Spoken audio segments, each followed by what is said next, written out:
हरे कृष्णा।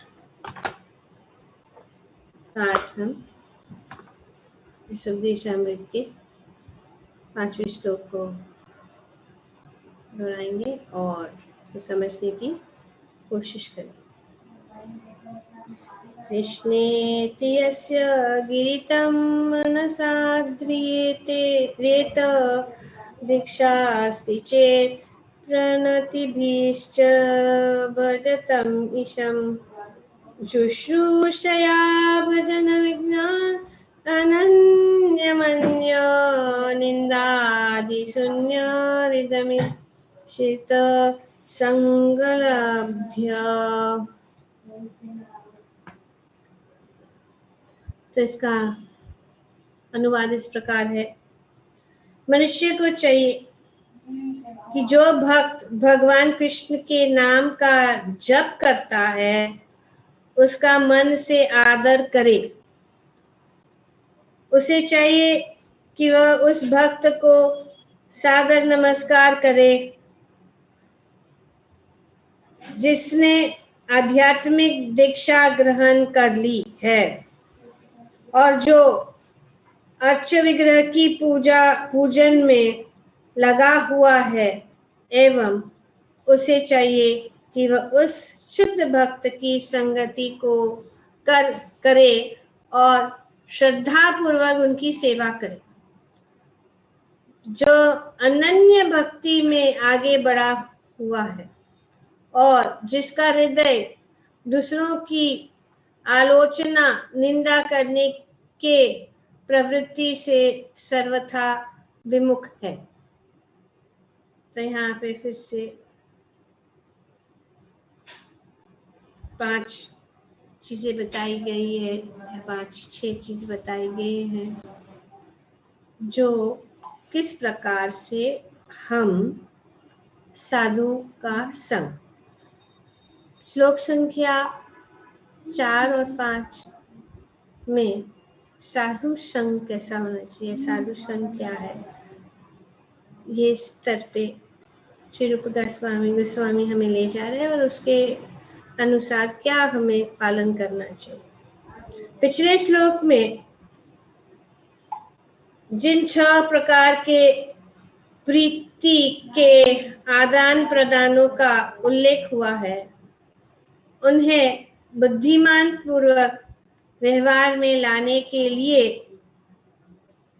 विवेक पूर्वक उचित व्यक्तियों का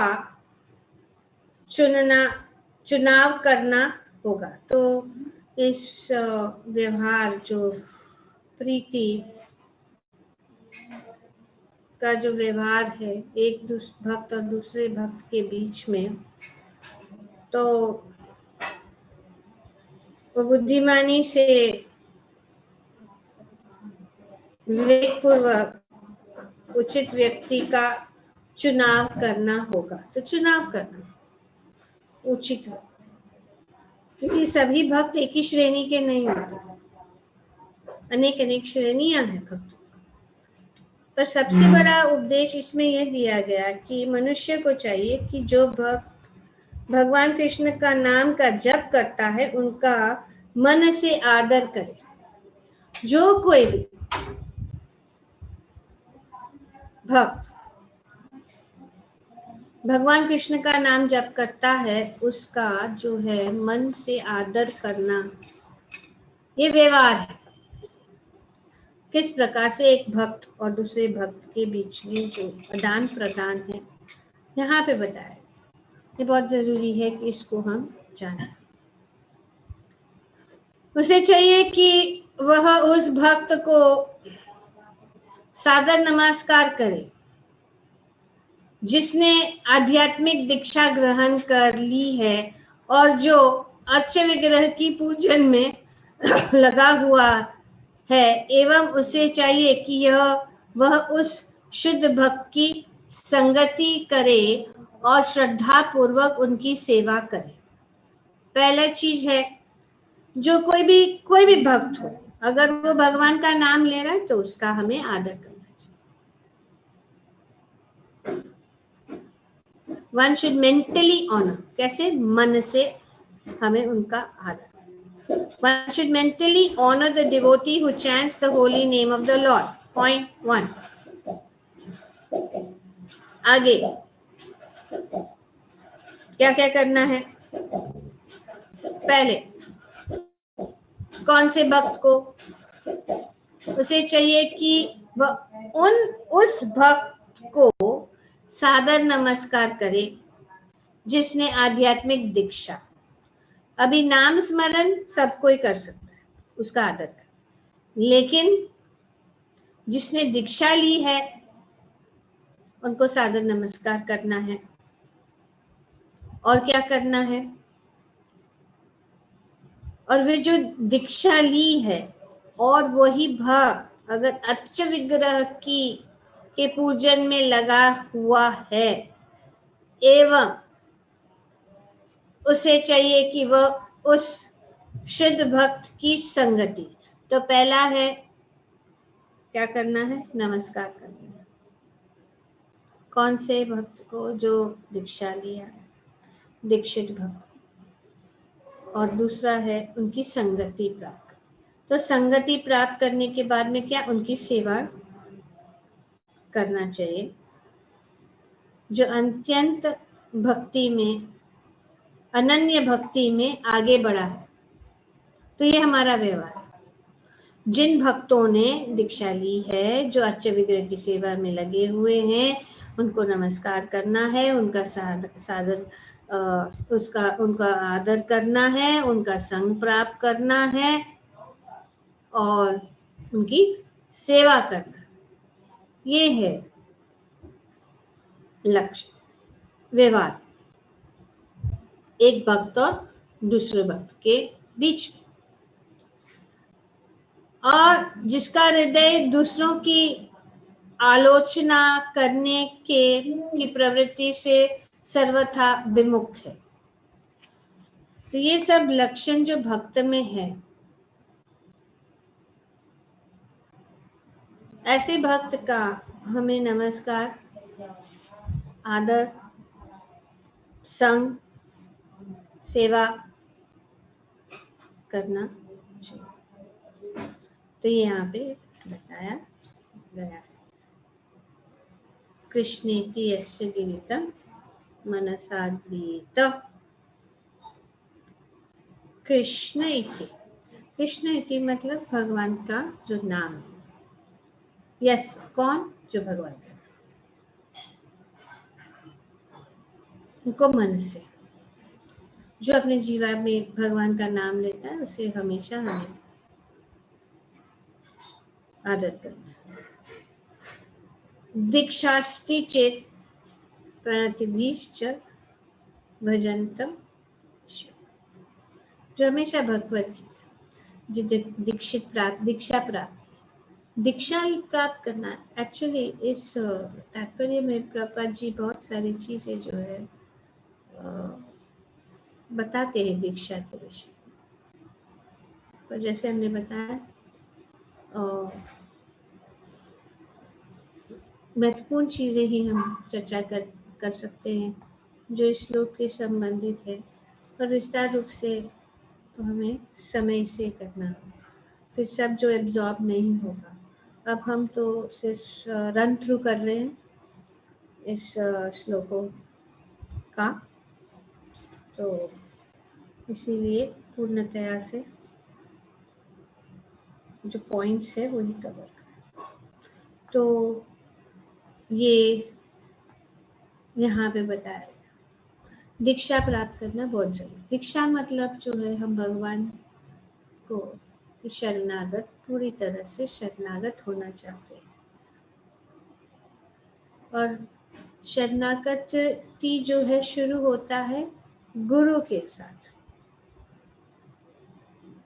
तो गुरु के साथ जो है हमारा ये ट्रेनिंग है शरणागति का, कि जितनी मात्रा में हम गुरु के शरणागत है, उतनी ही मात्रा में हम जो है भगवान के शरणागत हैं। अगर गुरु के स्वीकार नहीं कर रहे, मतलब हम जो है पूरी तरह से शरणागत नहीं होना चाहते। हम अभी भी अपने स्वतंत्रता को पकड़ के रखना चाहते हैं। पर दीक्षा के द्वारा जब हम गुरु को स्वीकार करते हैं तो हम उनके आदेशों का पालन करने की हमें जो है ये ट्रेनिंग मिलता है। और जब हम गुरु के आदेशों का पालन का शिक्षण हो जाता है तो अपने आप जो है भगवान के जो आदेशों का हम पालन करें। ये एक प्रोसेस है और सभी भक्तों को ये जरूरी है कि वे जो है दीक्षा प्राप्त करे। दीक्षा काले भक्त करे आत्मसमर्पण, चैतन्य चरितामृत। सही काले कृष्ण तारे करे आत्म सम। दीक्षा के समय भक्त जो है पूरी तरह से भगवान श्री कृष्ण के सेवा में शरणागत होता है। और जब ऐसा होता है तो भगवान उनको स्वीकार करता है। At the time of initiation, when a devotee fully surrenders to the service of the Lord, Krishna accepts him as good as himself, as good as he himself.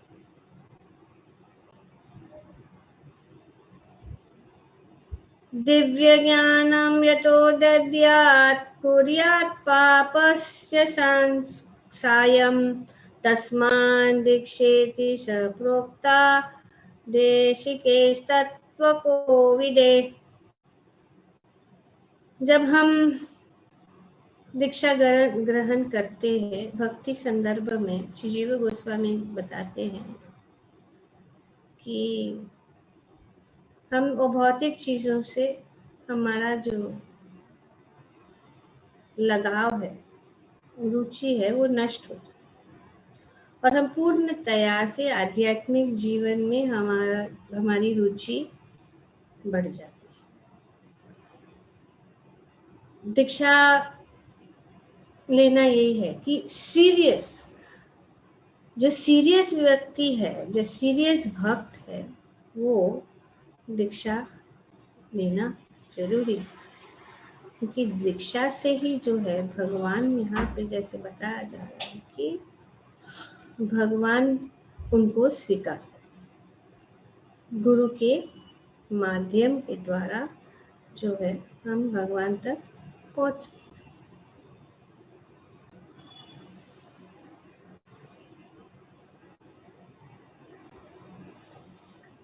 तो बहुत सारी बातें बताई गई है, लेकिन दीक्षा मीन्स यू आर सीरियस।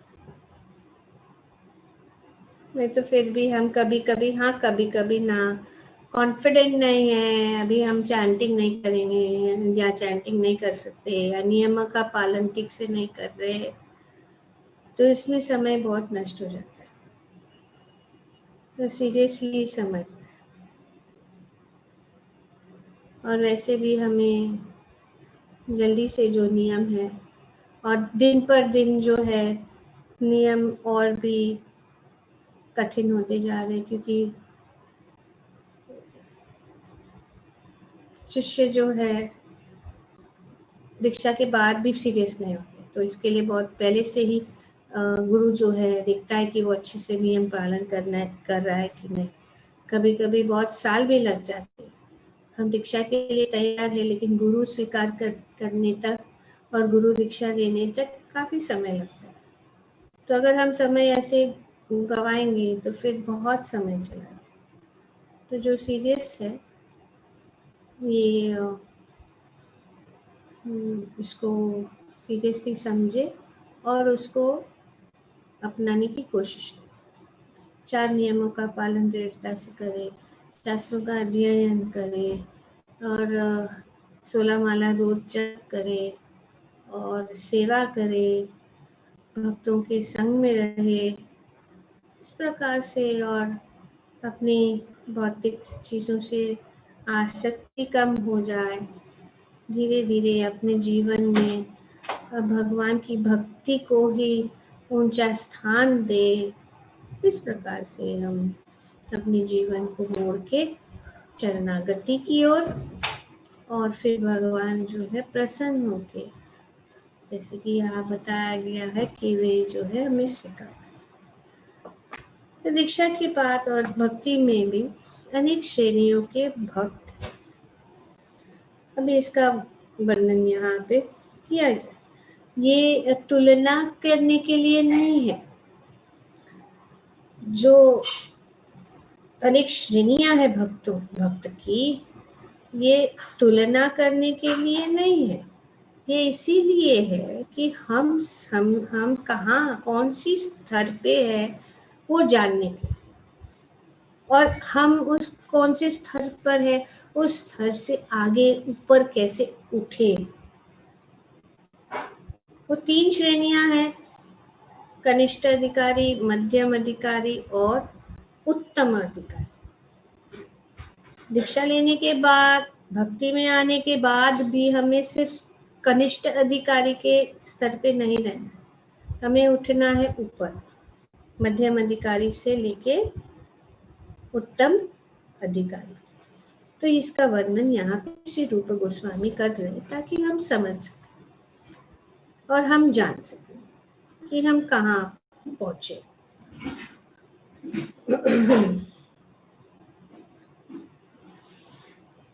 और फिर 2 चीजें हैं, एक तो हम कहाँ पहुंचे और दूसरा ये है कि हम समझ सके कि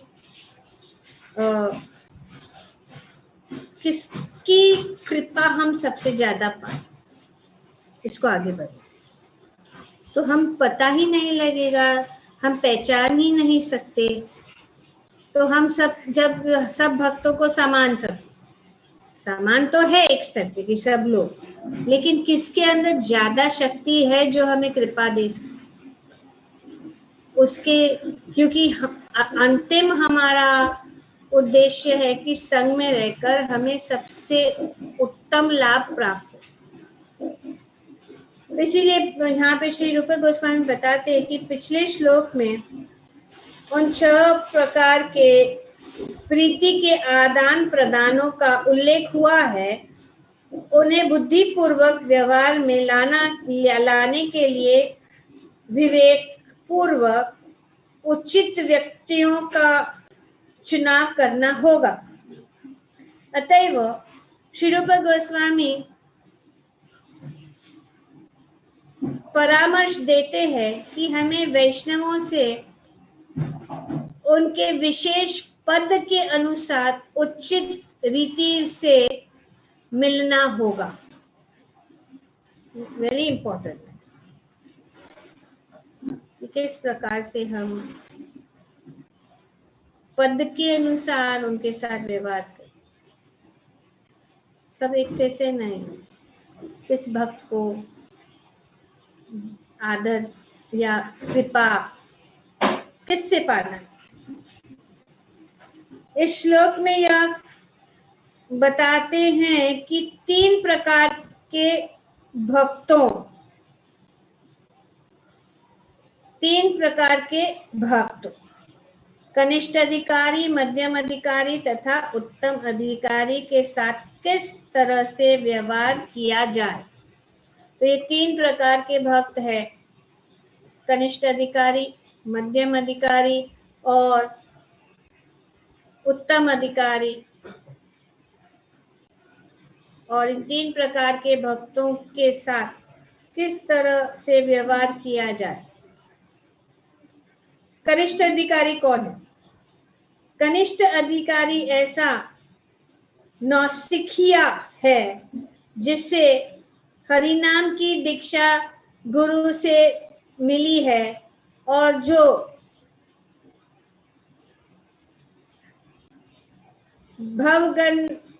भगवत नाम का जप करने का प्रयास कर रहा है। शुरुआत, हरि नाम की दीक्षा और वो जप करने का प्रयास कर रहा है, भगवान नाम का जप करने का प्रयास। ऐसे व्यक्ति को मन ही मन कनिष्ठ वैष्णव के रूप में सम्मान देना चाहिए। सम्मान सबको देना। तेनादपि सुनीचेना तरोरपि सहिष्णुना आमानीन मान देना कीर्तनीय सदा हरि। हमें सबको मान देना है, सबको सम्मान देना, चाहे वो कनिष्ठ अधिकारी है, चाहे वो मध्यम अधिकारी है, चाहे वो उत्तम अधिकारी। तो मन ही मन उनको जो है हमें व्यवहार करना या उनका सम्मान करना। मध्यम अधिकारी गुरु से आध्यात्मिक दीक्षा प्राप्त किए रहता है और गुरु उसे भगवान की दिव्य प्रेम भक्ति में पूरी तरह व्यस्त रखते हैं। ये मध्यम अधिकारी आध्यात्मिक दीक्षा, उसे भगवान की दिव्य प्रेम भक्ति में पूरी तरह से व्यस्त रखते हैं। मध्यम अधिकारी को भक्ति मार्ग के मध्य में स्थित समझना चाहिए। भक्ति मार्ग के मध्य मतलब मिड पॉइंट में आ गए, बिगनिंग, मिडिल एंड टॉप, मध्यम। उत्तम अधिकारी वो है जो भक्ति में बहुत आगे बढ़ा होता है।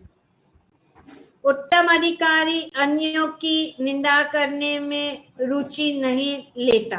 अब ये लक्षण है उत्तम अधिकारी। उसका हृदय पूरी तरह से स्वच्छ रहता है और उसे अनन्य कृष्ण भावनामृत अवस्था की अनुभूति हो चुकी होती है। तो ये श्रेणी भक्त जो है, उत्तम अधिकारी जो है, वो क्या है, वो बहुत आगे बढ़ चुका, भक्ति में बहुत आगे बढ़ चुका और दूसरों की निंदा, दूसरों के विषय में बुरा बोलना, बुरा सोचना उनके हृदय में नहीं रहता। उनका हृदय पूरी तरह से स्वच्छ रहता है और उसे अनन्य कृष्ण भावनामृत अवस्था की अनुभूति हो चुकी होती है। श्रील रूप गोस्वामी के मतानुसार ऐसा महाभागवत की संगति तथा सेवा अत्यंत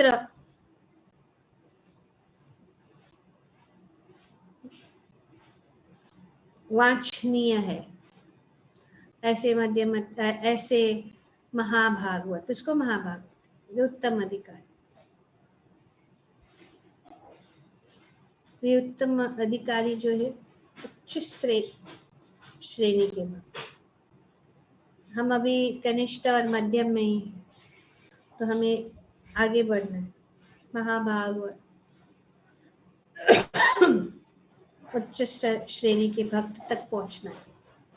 मनुष्य को चाहे कि वह कनिष्ठ अधिकारी ही न बना रहे, केजी क्लास में ही नहीं, आगे बढ़ना।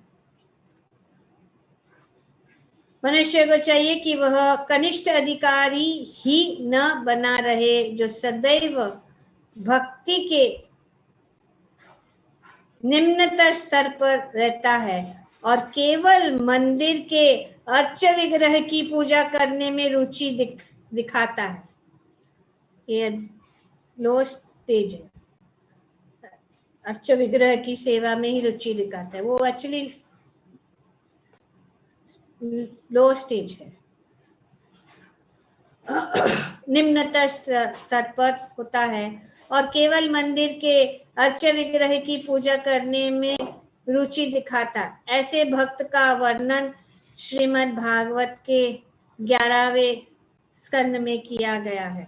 जो व्यक्ति मंदिर में अर्च विग्रह की पूजा में अत्यंत श्रद्धा पूर्वक तल्लीन रहता है, लेकिन वह नहीं जानता कि भक्ति या सामान्य लोगों के से किस तरह व्यवहार किया जाए वह प्राकृत भक्त या कनिष्ठ अधिकारी कहलाता है। श्रीमद् भागवत। अतएव मनुष्य को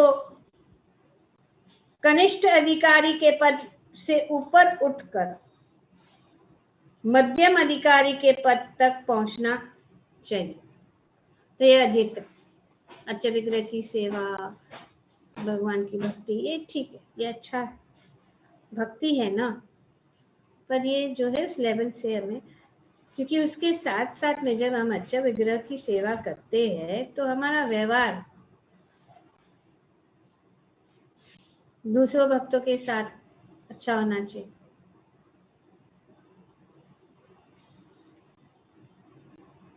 ये भी होना चाहिए साथ साथ, नहीं तो ये सिर्फ दिखावा होता है।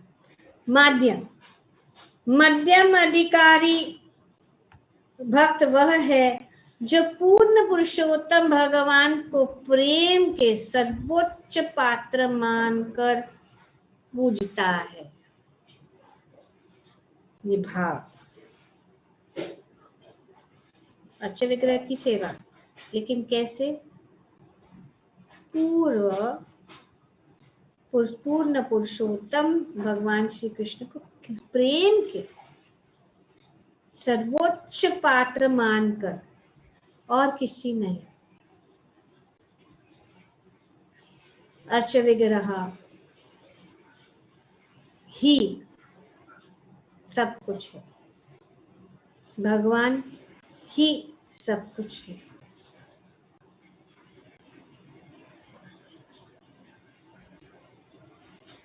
भगवत भक्तों को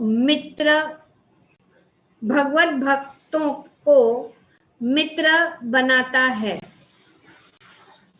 मध्यम अधिकारी क्या करता है? अच्छे विग्रह को प्रेम पूर्वक सेवा करता है, मित्रता करता है सब भक्तों के साथ, अज्ञानी के प्रति दया दिखाता है, जीवे दया, और जो प्रकृति से ईर्ष्यालु है उनसे दूर रहता है। जो ईर्ष्यालु व्यक्ति है, जो भक्ति में इंटरेस्ट नहीं रखते हैं, ये दूर है। पर आदर कर, मन से सबको सम्मान, लेकिन उनको दूर। तो association, what kind of association you have to keep, it's also very important, even in devotional service. भक्ति के सही अनुशीलन की यही विधि है।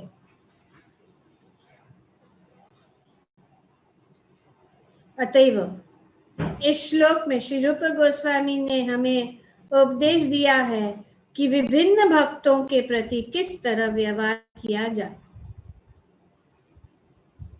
हम अपने व्यवहारिक अनुभव में देख सकते हैं कि वैष्णव कई प्रकार के होते हैं।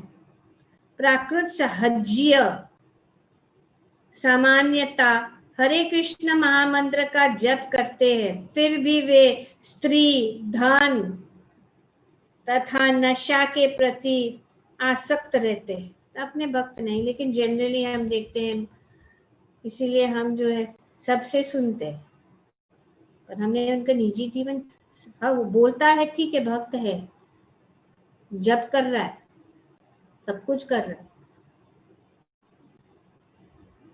तो ये जानना जरूरी है, नहीं तो वो जो अफेक्ट सही नहीं होगा। उनको सहज्य कहते हैं।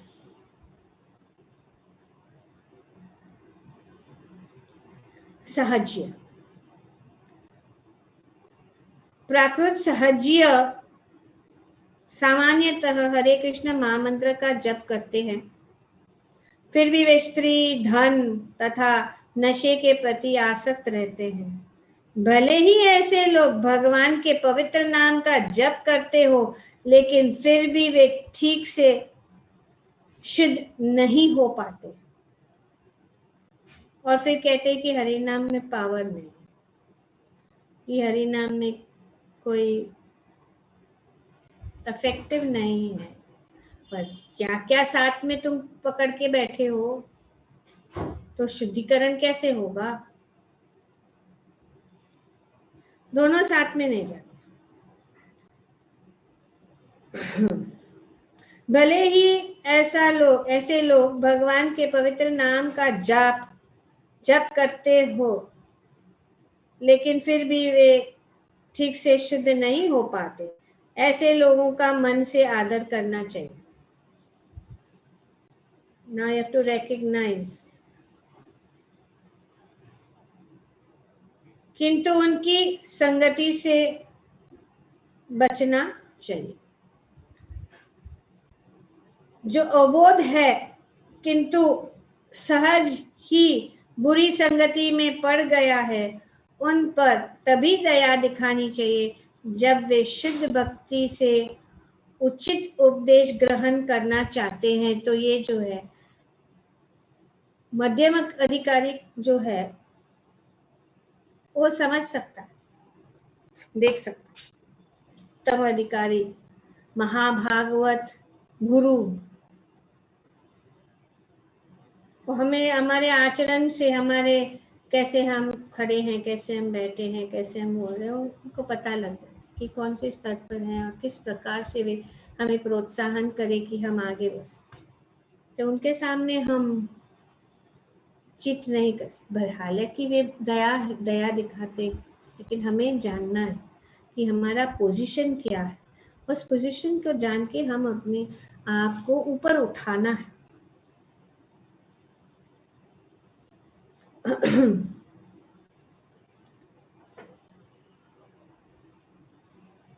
किंतु जो नव दीक्षित भक्त प्रमाणित गुरु के वास्तव में दीक्षित हो चुका है और अपने गुरु के आदेशों का गंभीरता से पालन करने में लगे हैं, उनको आदर पूर्वक नमस्कार करना चाहिए। यहाँ पे बताया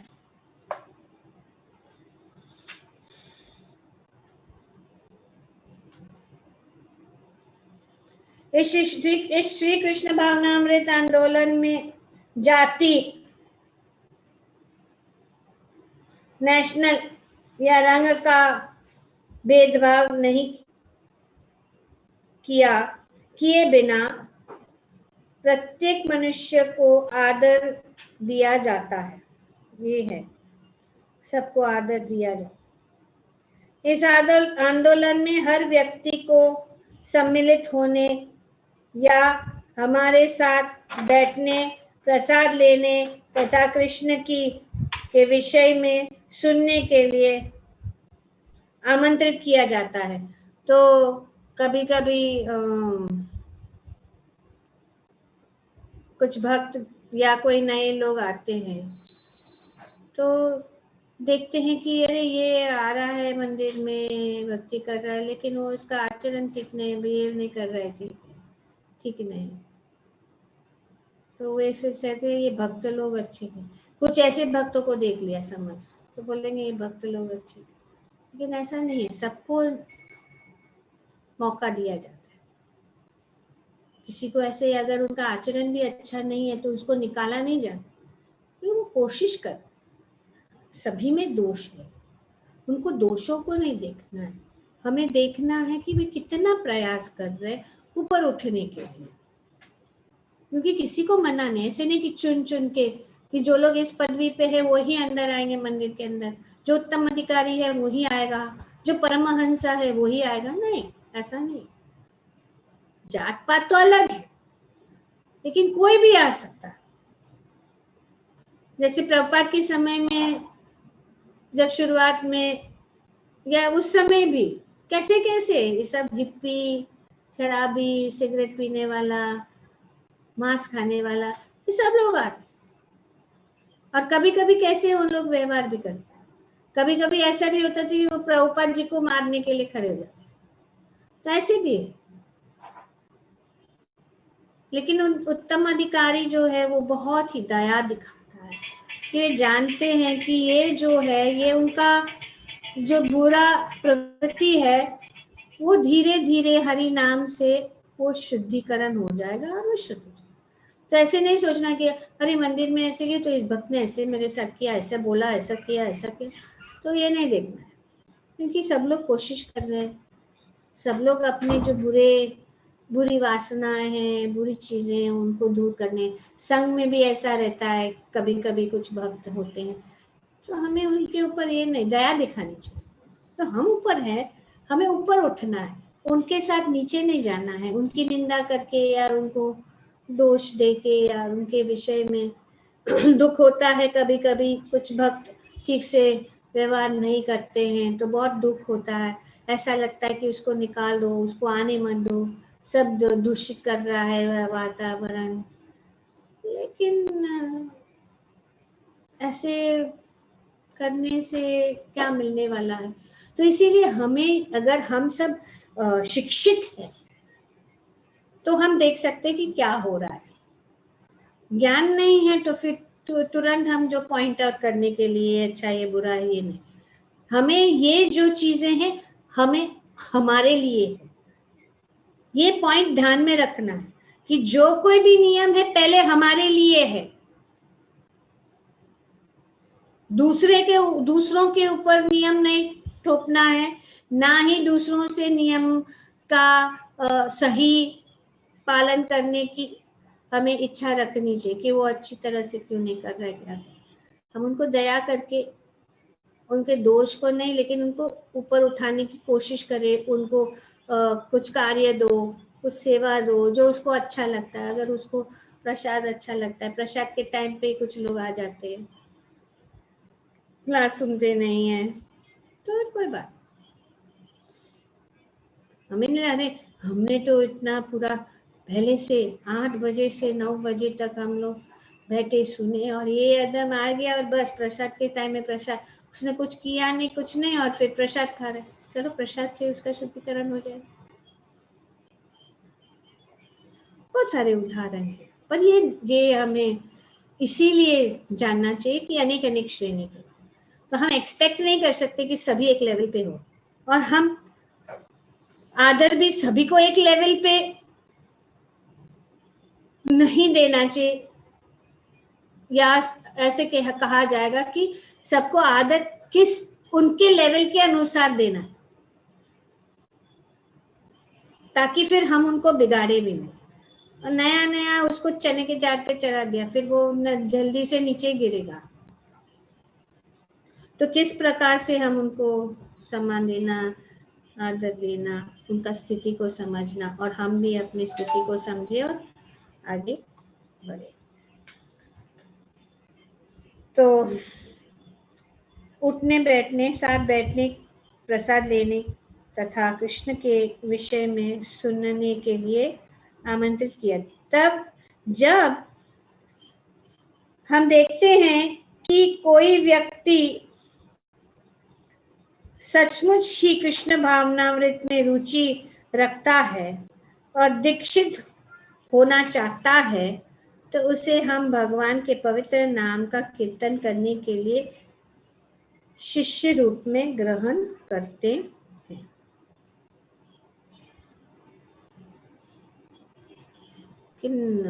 तुरंत आके कुछ नियम पालन नहीं किया, कुछ क्लास अटेंड नहीं किया, हमको दीक्षा चाहिए, तो ये फिर और भी प्रॉब्लम्स हो जाती है। तो पहले अपना एक पैर उठाया और वो जब स्थित हो जाता है फिर दूसरे पैर उठाने का हिम्मत होता है। लेकिन अगर छलांग लगाने का कोशिश करेंगे तो फिर कठिन हो जाए। इसके लिए यहाँ पे हमें श्री रूप गोस्वामी बहुत ही अच्छी तरह से श्रद्धा से लेके साधु संग, भजन क्रिया, अनर्थ निवृत्ति और निष्ठा, ऐसे प्रकार से ये जानना, निष्ठा तक पहुंचना। जब तक हम निष्ठा तक नहीं पहुंचेंगे तो चांसेस है कि गिरने का चांसेस है, वापस बैकवर्ड मूवमेंट शुरू हो जाता है। और निष्ठा तक पहुंचने के लिए इतने कदम हैं, स्टेप्स। तो वरिष्ठ अधिकारी, मध्यम अधिकारी, अभी उत्तम अधिकारी का क्या आगे श्री प्रभुपाद जी अपने तात्पर्य में बताते हैं। ऐसे अनेक वैष्णवों में से कई एक ऐसा होगा जो भगवान की सेवा में गंभीरता से संलग्न रहकर समस्त विधि विधानों का पालन करता है, जप माला का नित्य संख्या में जप करता है तथा सदैव कृष्ण भावनामृत आंदोलन का विस्तार करने के विषय में विचार करता है। ऐसे वैष्णव को उत्तम अधिकारी के रूप में स्वीकार करना चाहिए और उनकी संगति करनी चाहिए। तो यहाँ पे बताया, तो आगे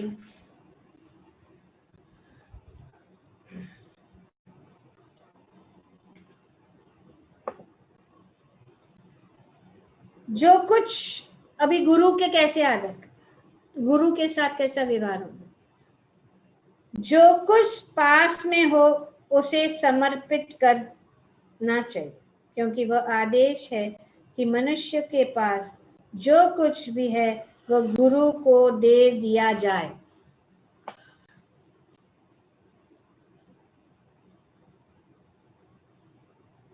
सब कुछ।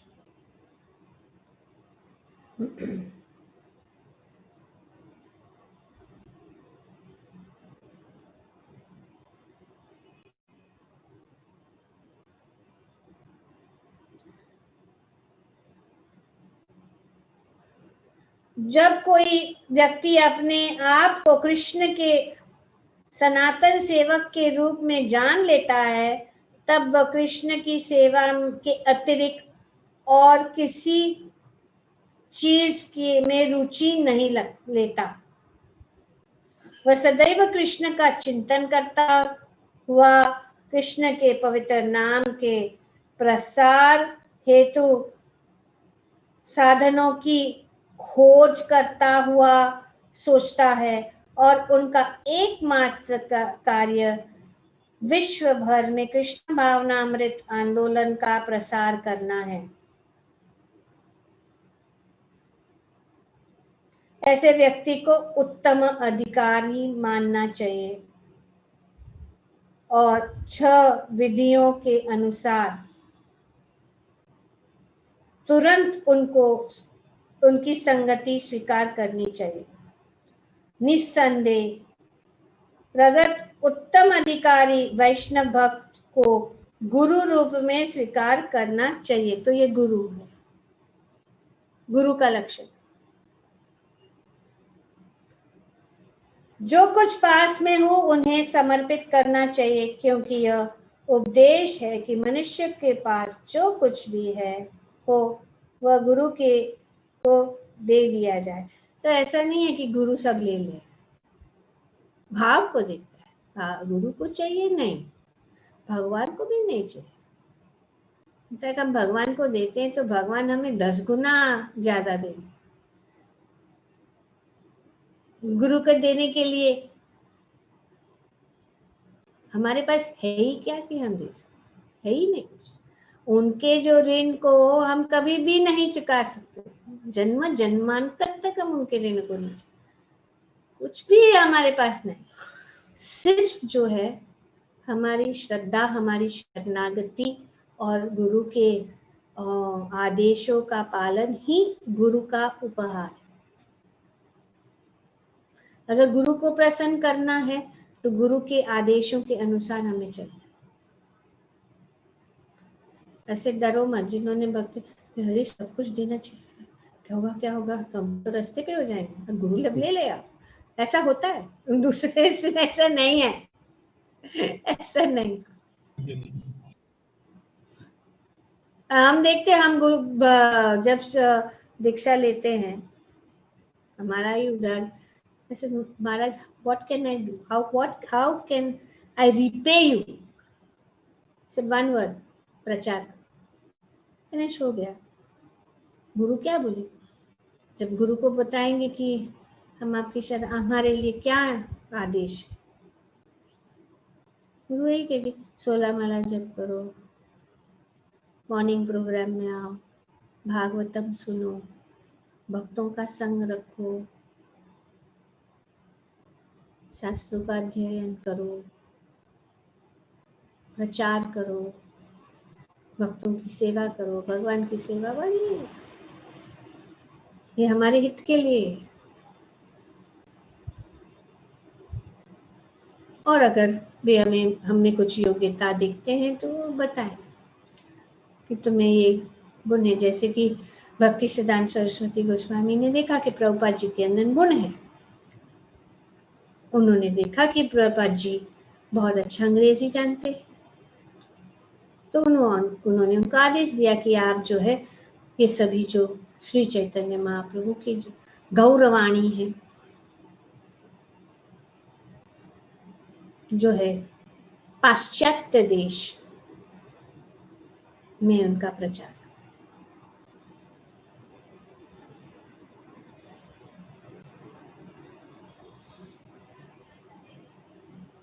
गौरवाणी प्रचार, निर्विशेष शून्यवादी पाश्चात्य देश डाले। अब आज नहीं है, आज नहीं है, ये है।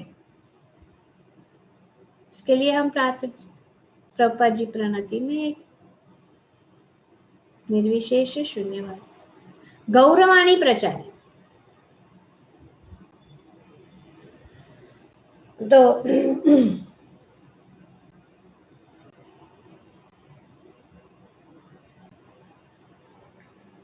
गुरु को दे दिया जाए। विशेषतया ब्रह्मचारी से आशा की जाती है कि वह अन्यों से भिक्षा मांगकर गुरु को प्रदान करे। ये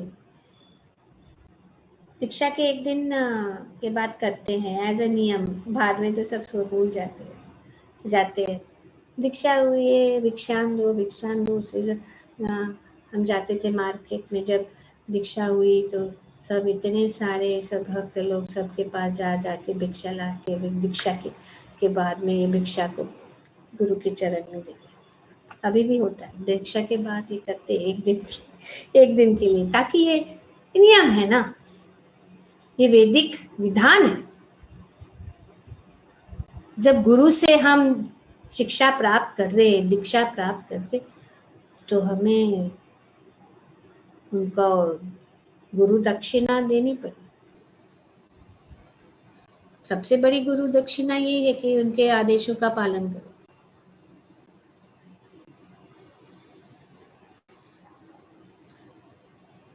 पर आजकल कोई सोचता ही नहीं, सबको मुफ्त में। हमने आसान किया, हमने आसानी की गुरु के ऊपर। I am such a big man, I took Diksha. Nobody is big man. Big man is only one, Krishna. और कोई नहीं। तो ब्रह्मचारी से आशा की जाती है कि वह अन्यों के से भिक्षा मांगकर गुरु को प्रदान करे। गृहस्थ के लिए नहीं, गृहस्थ वैसे भी उनके पास, लेकिन ब्रह्मचारी के पास कुछ नहीं रहता, लेकिन वो क्या कैसे करेगा, वो जाके भिक्षा मांगे।